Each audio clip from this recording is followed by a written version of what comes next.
સુરતની અડાજણ પોલીસે ગેરકાયદે ચાલતા ગેસ રિફિલિંગના નેટવર્કને ઝડપી પાડી હજારોની મત્તા કબજે કરી હતી.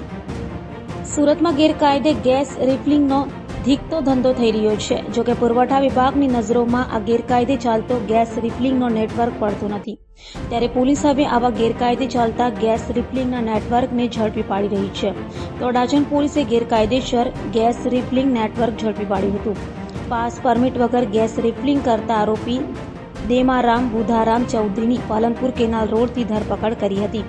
તો પોલીસે આરોપી પાસેથી અલગ અલગ કંપનીના ગેસના બાટલા સહિત 20,000થી વધુનો મુદ્દામાલ જપ્ત કર્યો હતો. પરમિશન વગર એક બાટલામાંથી બીજા બાટલામાં ગેસ રિફિલિંગનું કામ કરતા આરોપીઓ લોકોની જિંદગી સાથે રમત રમતા હોય તેઓ સામે પોલીસે કાર્યવાહી કરી હતી. અડાજણ વિસ્તારમાં ગેરકાયદેસર પાસ પરમિટ વગરના ગેસ રિફિલિંગ કરતા ઈસમને મુદ્દામાલ સાથે અડાજણ પોલીસે પકડી પાડેલ છે.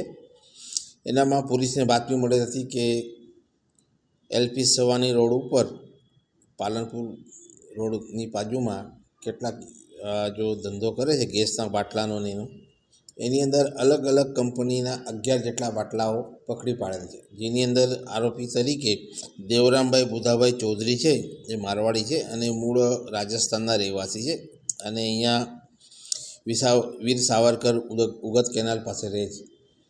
એની ત્યાં ચેકિંગ દરમિયાન અડાજણ પોલીસને બાતમી મળેલ હતી અને બાતમી આધારે ત્યાં જઈને તપાસ કરતાં અલગ અલગ કંપનીના ગેસના બાટલા છે, જેમ કે ઇન્ડિયન ગેસ છે, ભારત ગેસ છે, એના બાટલાઓમાં એ લોકો એકબીજામાં રિફિલિંગ કરતા હતા. જે આધારે પોલીસે એને પકડી પાડી અને 11 જેટલા બાટલા અને આરોપીને પકડી પાડે છે અને 21,550નો મુદ્દામાલ રિકવર કરવામાં આવેલ છે.